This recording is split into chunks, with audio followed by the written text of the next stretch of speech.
Bueno, ¿cómo andan? En esta oportunidad vamos a tratar el aparato locomotor. Les pido que tengan paciencia, es un tema un poco extenso, muy completo, porque vamos a ver distintos tipos de tejidos, entre ellos el tejido muscular, articular, vamos a ver los huesos, los músculos, vamos a describir algunos de ellos, los nombres y las características celulares de cada uno. Bien. Para recordar los tipos de tejidos con los que vamos a trabajar en esta oportunidad, tenemos el tejido conectivo y el tejido muscular. Dentro del tejido muscular veremos específicamente el músculo estriado, que es el que está asociado a los movimientos voluntarios, aunque también mencionaremos el músculo liso.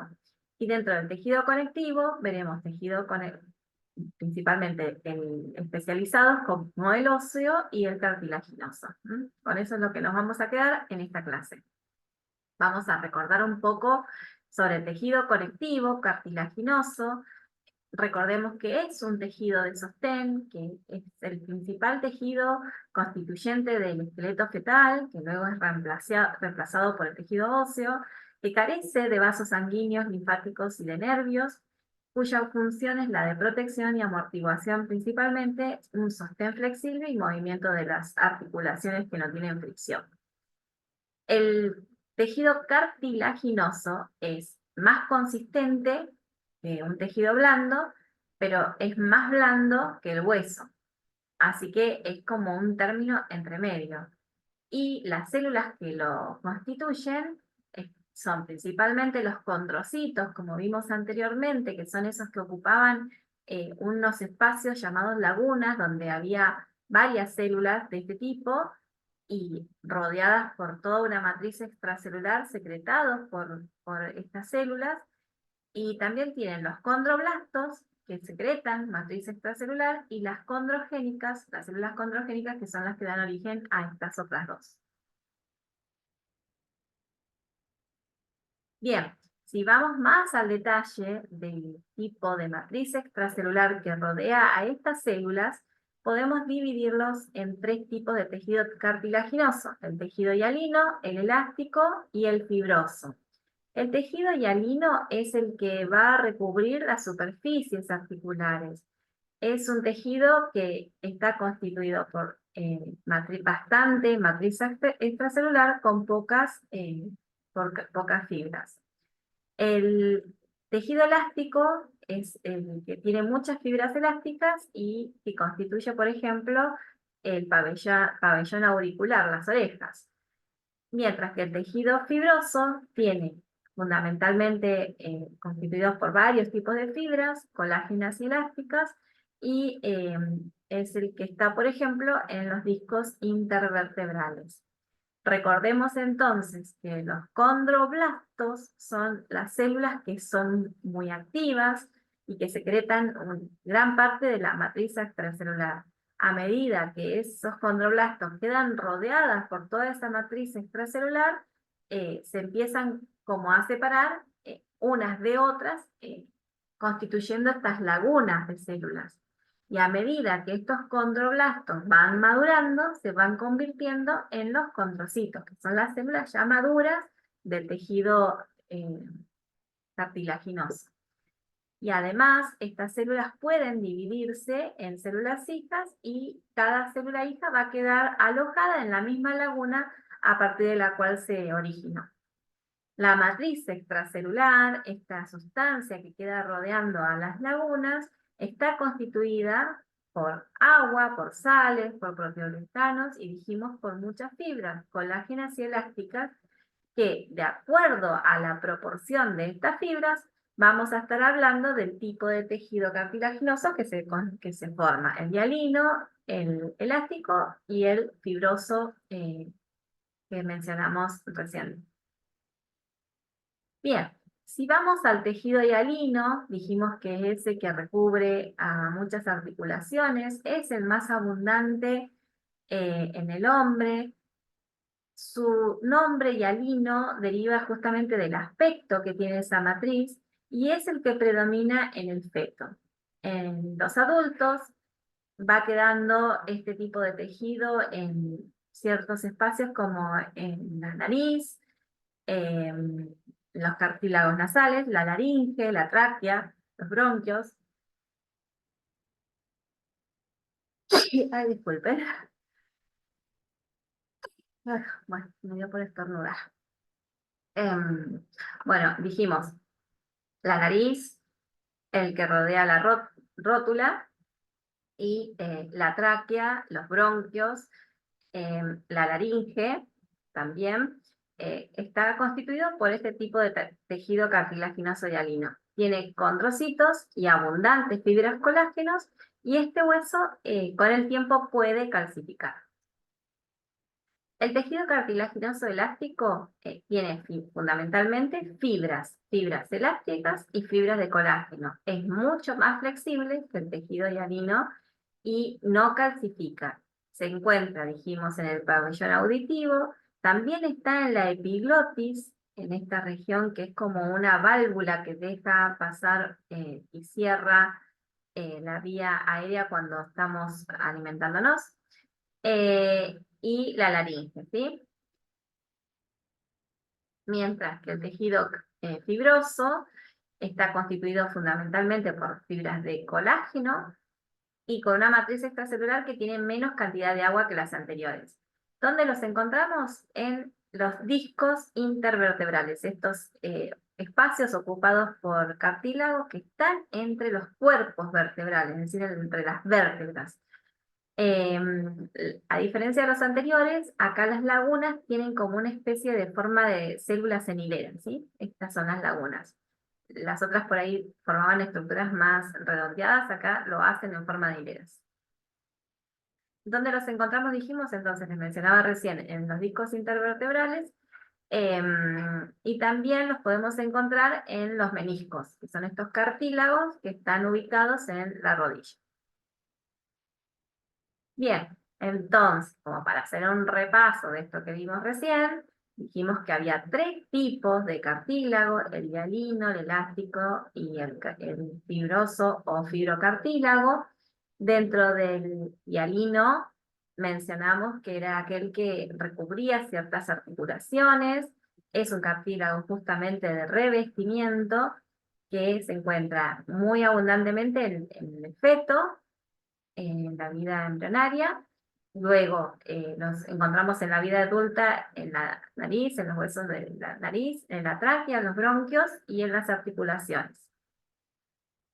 Fijémonos acá: tejido hialino, tráquea, nariz y bronquios, ¿sí? Esto por ahí está lindo este dibujito porque lo pone con colores y uno visualmente lo puede registrar mejor.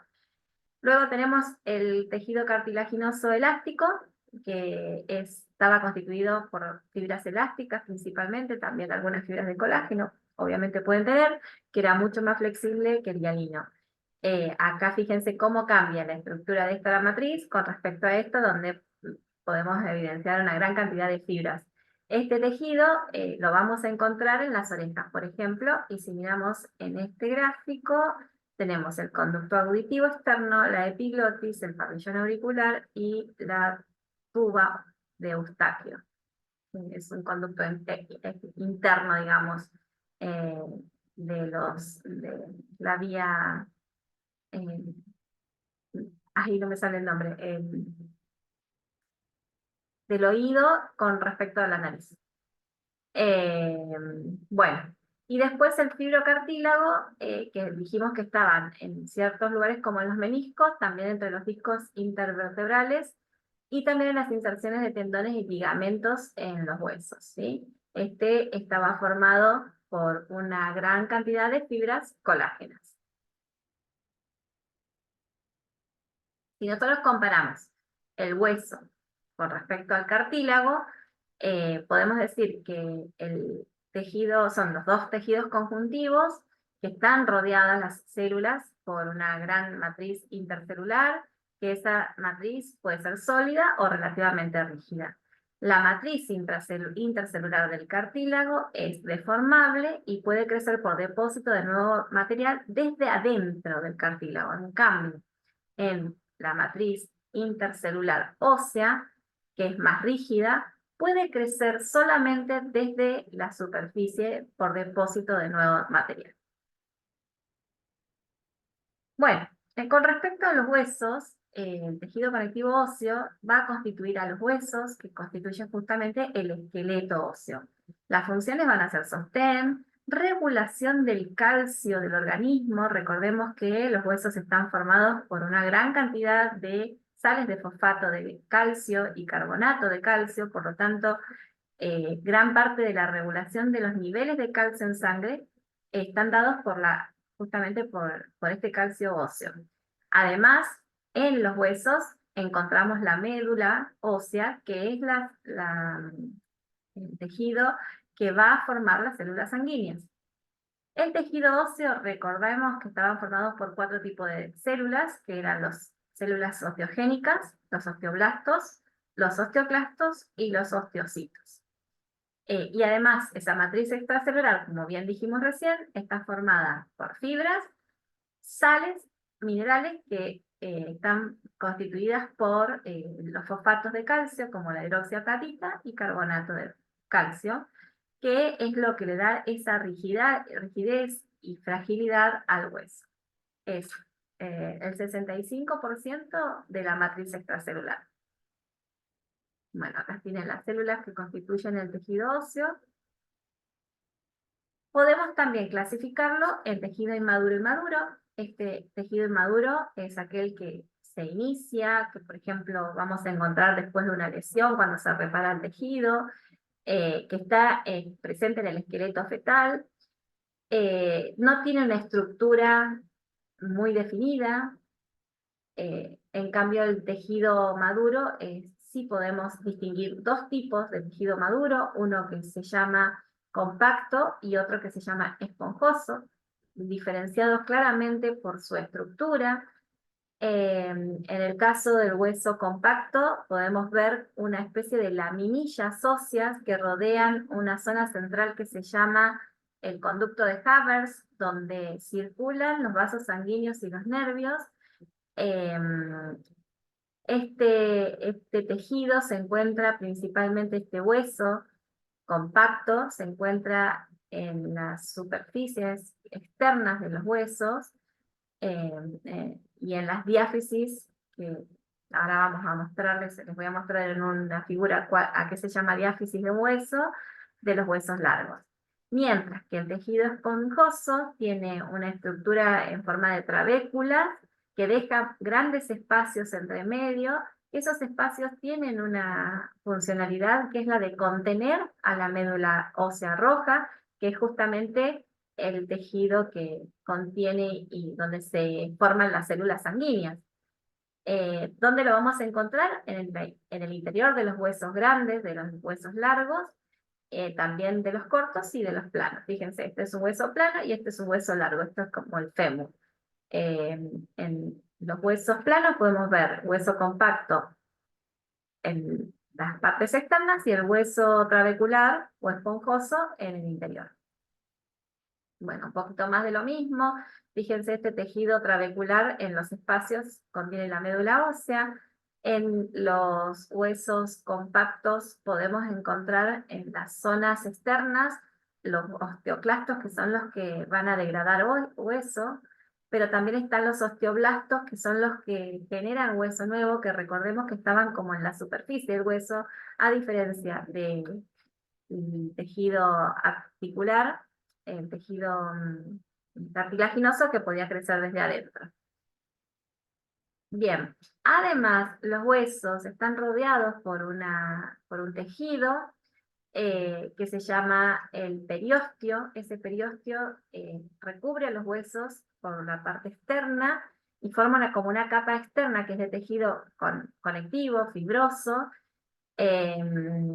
y que en la parte interna de estos huesos está recubierto por otra capa de tejido conectivo que se llama endostio.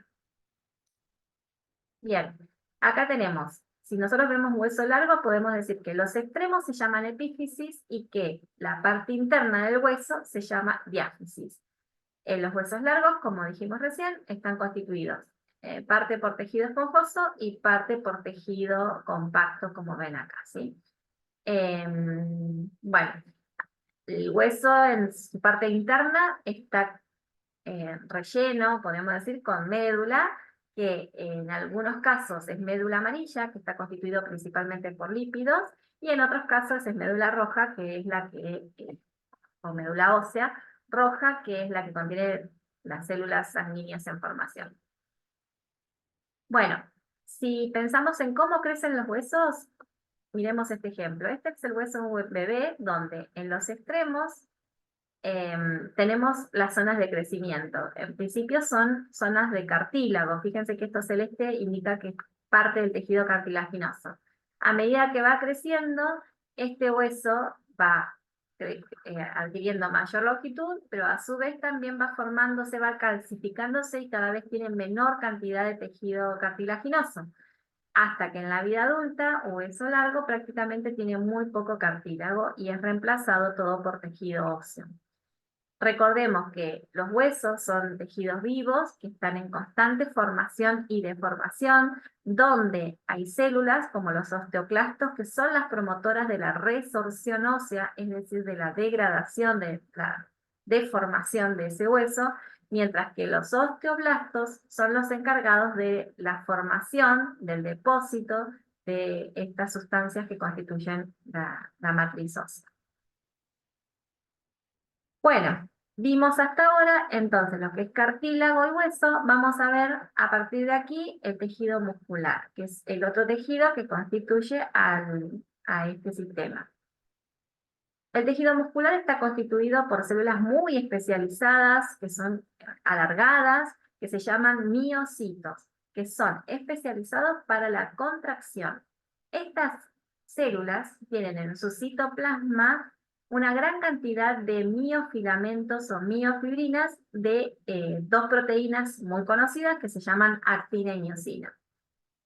Además, en el tejido muscular, el tejido conjuntivo también tiene un rol muy importante porque es el sistema de amarre y acopla la tracción para poder permitir esa contracción muscular.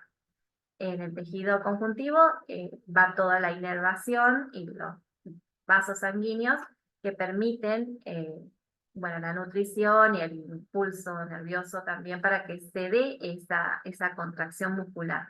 Fíjense acá tenemos una fibra muscular donde tienen varios núcleos, fíjense, que a su vez también tienen muchas mitocondrias, que recordemos que las mitocondrias eran las responsables de aportar la energía, que en este caso es muy importante y necesaria para poder favorecer esa contracción muscular.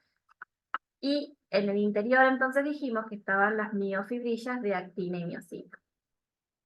Las funciones del tejido muscular van a ser la locomoción, también permite el latido cardíaco, también los músculos de algunas vísceras como el intestino permite lo que se llama el peristaltismo, que es la contracción del intestino para permitir y favorecer la digestión de los alimentos.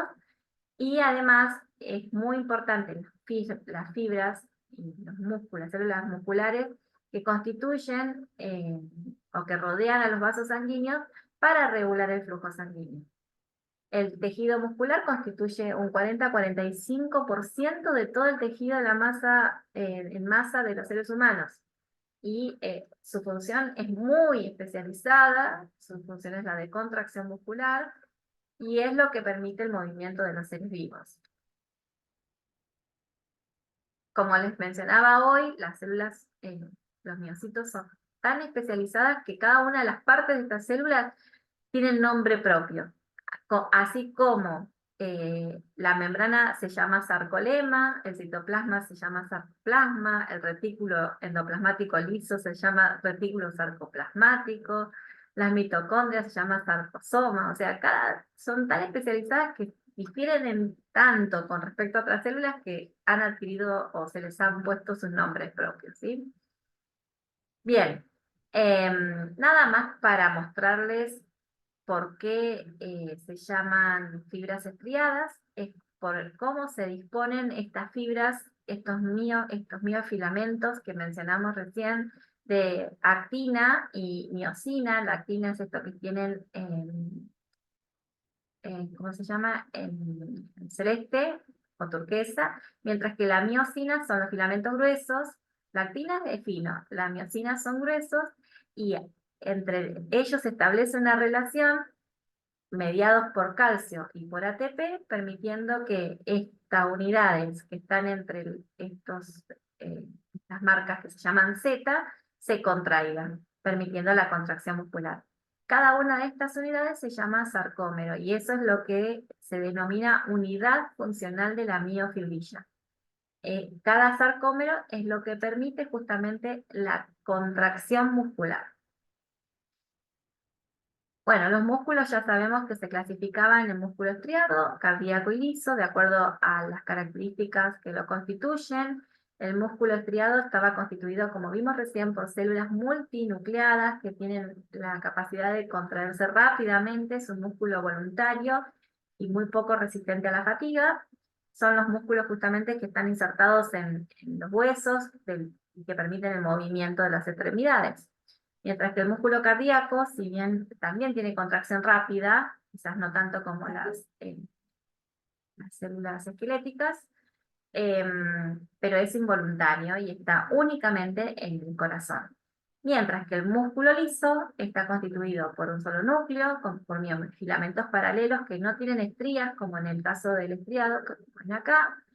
Y bueno, este músculo es de contracción lenta y resistente a la fatiga. Están formando parte de las vísceras, de los órganos internos y de los vasos sanguíneos.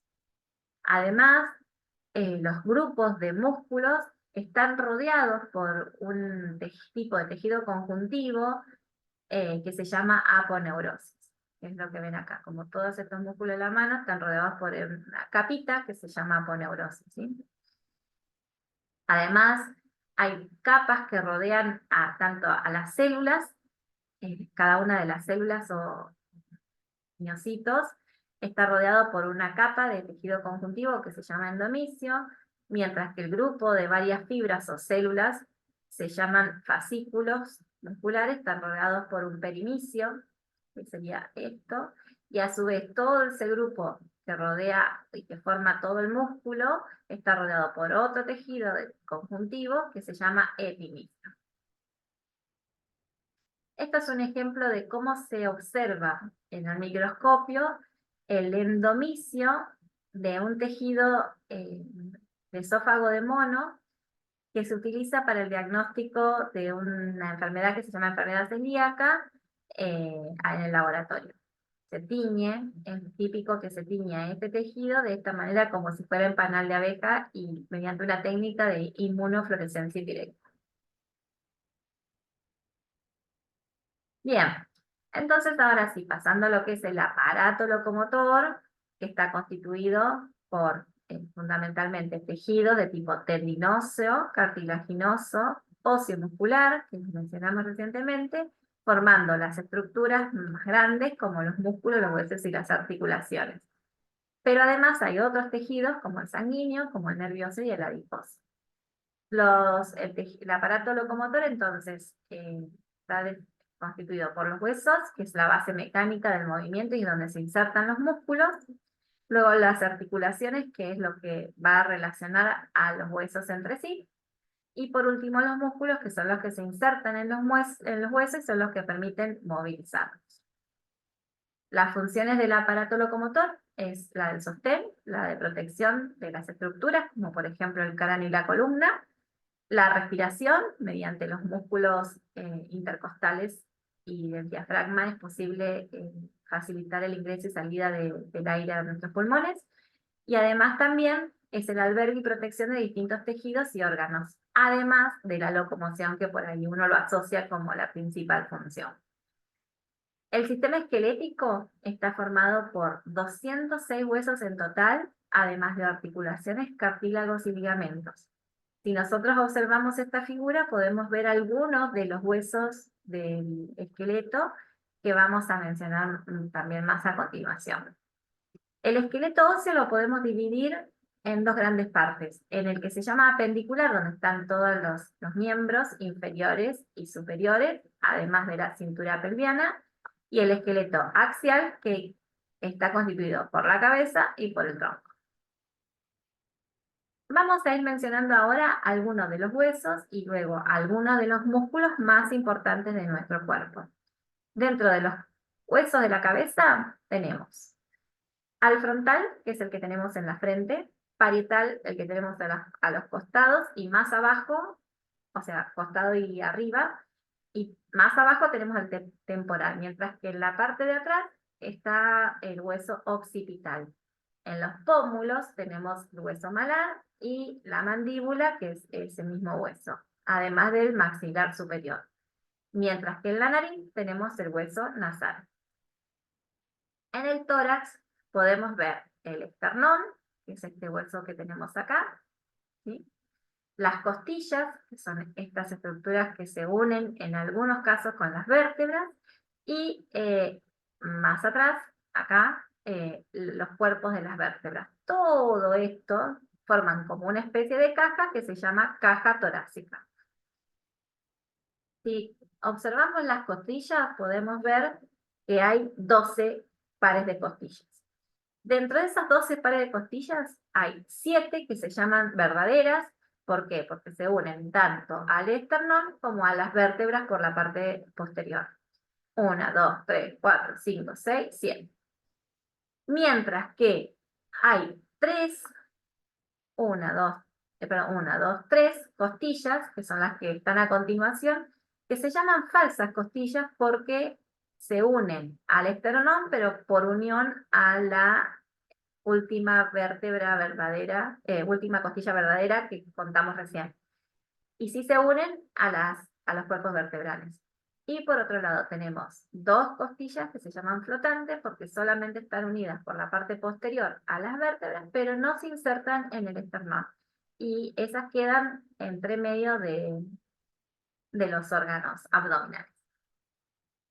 En cuanto a las vértebras, tenemos 33 vértebras en total. De estas vamos a tener algunas que son las que llamamos las que están separadas y otras que están fusionadas entre sí. Hay 9 que están fusionadas entre sí, constituyendo lo que es el sacro y el coxis, mientras que las otras son individuales. Dentro de estas tenemos las 7 vértebras cervicales, 12 vértebras dorsales y 5 vértebras lumbares. Dentro de los huesos, las vértebras fusionadas, tenemos el sacro, que está constituido por 5 vértebras unidas entre sí, y el coxis, que está formado por 4 segmentos fusionados entre sí. ¿Sí? Que es esto que forma como esa colita de la parte terminal de la columna vertebral. Todo esto es la columna vertebral.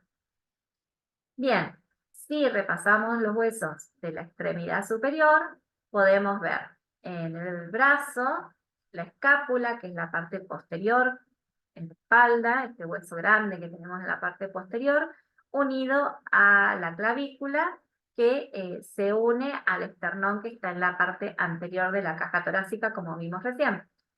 Esta estructura en esta estructura se inserta el hueso del brazo, que es el húmero, ¿sí? Este hueso, que a su vez en el antebrazo está unido a través de esta articulación del codo al radio y al cúbito. El radio, si nosotros tenemos las palmas hacia arriba, es el que está hacia afuera.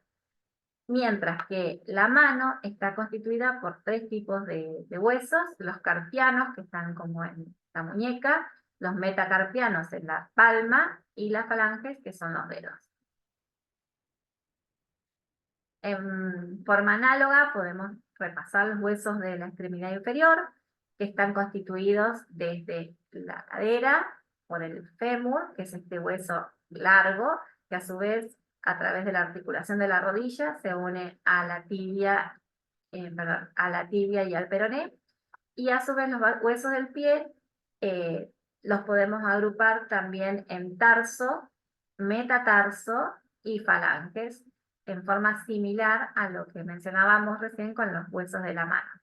¿Sí? En la rodilla también tenemos la rótula, y bueno, por ahí lo tengo mejor en otro, está mejor acá, después lo mencionamos. Bueno, y entonces dijimos que la extremidad inferior está como unida a la región pelviana o cintura pélvica. ¿Qué es lo que vamos a ver acá? Recordemos entonces que en la última porción de la columna vertebral teníamos el sacro y el coxis. ¿Qué es esto? Esto está visto desde atrás y esta es una vista desde adelante o vista anterior. Este sacro se une al hueso grande, que es el coxal, que va desde la parte posterior a la anterior, que a su vez se divide en tres partes: ilion, isquion y pubis. El pubis es la parte anterior, donde hay un lugar que se llama sínfisis del pubis, que es donde se unen esas dos partes, ¿sí? Bien. Y bueno, visto desde atrás podemos ver lo mismo. Acá tenemos el ilion, el isquion y el pubis, pero que estaría como atrás de esta estructura que es la última parte de la columna vertebral. Bien, si miramos la cadera está constituida tanto por esta parte, el ilion y el isquion de la cintura pélvica, como por la inserción de este hueso largo que es el fémur, que se inserta en una localización que se llama acetauro, ¿sí? Toda esta zona, todo esto es lo que se llama cadera, en donde tenemos el hueso coxal con sus tres grandes partes y el fémur. Bien, en una persona adulta, la médula ósea está en varios huesos, entre ellos el esternón, entre ellos los huesos largos, la cadera y las vértebras. Acá se puede visualizar cómo se realiza una punción de médula ósea para obtener y hacer estudio de las células sanguíneas de la médula ósea. Bien, y por último vamos a repasar un poco el tipo de articulaciones que podemos encontrarnos, donde hay algunas que, las articulaciones recordemos que son las zonas de unión de los huesos, que algunas de esas uniones son móviles, otras son inmóviles, y en otros casos es un movimiento incompleto, ¿sí? Las que no son móviles como las del cráneo son las que se llaman sinartrosis. Cuando son completamente móviles, diartrosis y anfiartrosis son las que tienen movimientos pero mucho más leves. Bien, en una articulación tenemos varios componentes, tanto los cartílagos, que es lo que ven acá, la zona que se estaría como tocando la zona de mayor movimiento, los meniscos, como sería en el caso de la rodilla, que son unas estructuras intraarticulares de fibrocartílago que permiten como amortiguar y absorber los golpes, y una membrana que rodea toda esa articulación, ¿sí? Bien. Además, tenemos que diferenciar lo que son los ligamentos y los tendones. Los ligamentos son, los ligamentos son estructuras fibrosas que unen los huesos entre sí, mientras que los tendones son también unas estructuras fibrosas, pero que unen los músculos con los huesos, ¿sí? No tenemos que olvidarnos que en todo este aparato locomotor, donde describimos los cartílagos, los músculos y los huesos, es muy importante el sistema nervioso, porque para que haya movimiento tiene que haber un órgano que va a indicar que esos movimientos ocurran, tanto sean voluntarios como no voluntarios. En el caso de los voluntarios va a haber una señal que va a hacer que se muevan los músculos de las extremidades. Y en el caso de los músculos involuntarios va a estar controlado por el sistema nervioso que se llama autónomo, donde no son movimientos voluntarios. Bien, bueno, esto ya lo repasamos, no lo vamos a volver a ver. Los músculos se clasifican de acuerdo al tipo de movimiento que hacen y de acuerdo a si existe un par que haga el movimiento opuesto en flexores y extensores. Por ejemplo, el bíceps, que es este músculo que tenemos en el brazo, en el antebrazo, se llama flexor porque tiene este antagonista que es el tríceps, que cuando este se contrae, este se relaja. Por el contrario, cuando el tríceps se contrae, el bíceps se relaja, ¿sí? Entonces, uno es flexor y el otro es extensor. Repasemos un poquito algunos de los músculos del cuerpo. Los músculos de la nuca, por ejemplo, tenemos uno muy importante que es el trapecio, que también después se continúa en todo lo que es la espalda. Y los occipitales o suboccipitales, donde tenemos, a ver que lo encuentre, los oblicuos, están como una parte más profunda, y el recto, ¿sí? Recto y oblicuos en forma más profunda, y tapizando por la parte más superficial el trapecio. En la espalda, mencionamos recién este músculo más superficial, que es el trapecio. Tenemos algunos un poco más internos, como el redondo, que está como acá entre la espalda y los brazos, y el dorsal ancho, que es todo este músculo que está más en la zona dorsal y lumbar de nuestra espalda. Más internamente tenemos los romboides, y redondo, también en menor, que también están en la misma región que el mayor, pero un poquito más internos, y los infraespinosos. En el tórax tenemos este músculo que tapiza como una forma de malla desde la mandíbula hacia toda la zona del cuello. Tenemos los intercostales, tanto internos como externos, y los pectorales, que son estos músculos que tenemos acá pegados, digamos, al esternón. Por eso se llaman pectorales. Luego en el abdomen tenemos un músculo muy importante que es el diafragma, que está localizado como en esta región entre las costillas, en la zona abdominal. Es sumamente importante para la respiración. Después tenemos en la pared abdominal posterior el psoas, este músculo que contacta a la cintura pélvica con el miembro inferior. También tenemos el recto del abdomen, y el cuadrado lumbar, que está en la parte posterior. Acá tenemos los rectos y acá los oblicuos, ¿sí? Estos se llaman oblicuos. Y acá en el costado tenemos el que se llama transverso.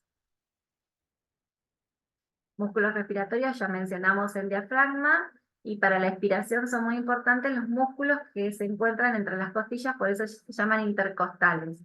Pero también los músculos abdominales, recto, transverso y oblicuos, son importantes también para la respiración. Recuerden, recto, transverso y oblicuos. En la extremidad superior tenemos algunos músculos como los extensores de los dedos, eh, del meñique, bueno, obviamente es un dedo más, y flexores, extensores y flexores, si quieren como para agruparlos. Y en la extremidad inferior tenemos el glúteo, el aductor, el cuádriceps, y los gemelos, si los miramos desde atrás, y el sóleo, además del tendón de Aquiles. En la parte anterior tenemos, en la parte más superior, el sartorio, el cuádriceps, que es este músculo grande que tenemos en la parte anterior, y los vastos internos y externos. Y bueno, en la parte posterior tenemos tres tipos de músculos que se llaman isquiotibiales y los gemelos, que ya los habíamos mencionado. Bien, y como para ir terminando, y para no dejar de mencionar alguna de las alteraciones del aparato locomotor, sobre todo de los huesos, de las articulaciones, que suelen ser importantes en algunas patologías que se estudian en el laboratorio, como la artritis, la osteomielitis y la osteoporosis. La artritis se llama a la articulación de perdón, a la inflamación de las articulaciones, con hinchazón, calor, dolor, que a menudo también genera un problema para la movilidad, que suele estar asociada a algunas patologías como la artritis reumatoidea, al lupus, a la artritis séptica. La osteomielitis es una infección que está ocasionada por un tipo de bacteria que se llama Staphylococcus aureus, o puede ser alguna otra bacteria, que genera mucho dolor en los huesos, que se trata, obviamente. Y la osteoporosis es el tejido óseo cuando pierde parte de toda esa estructura, generándose un tejido mucho más frágil con mucha probabilidad de ruptura y que se estudia por densitometría ósea. Además, si pensamos en el músculo también puede lesionarse generándose lo que se llama rhabdomiólisis, que es la ruptura de las células musculares, y que esto en el laboratorio se estudia mediante la medición de algunos, es importante porque se alteran algunos de los analitos que medimos, como el calcio, el fósforo, enzimas como la CPK, LDH y las transaminasas. Bueno, con esto terminamos la clase, espero que haya sido clara. En esto necesito que presten atención y traten de apelar a su memoria para poder recordar algunas de las partes, algunos de los huesos, algunos de los músculos importantes de nuestro cuerpo, haciendo esquemas, haciendo dibujos, todo aquello que pueda favorecer la memoria. Bueno, nos vemos en el encuentro entonces.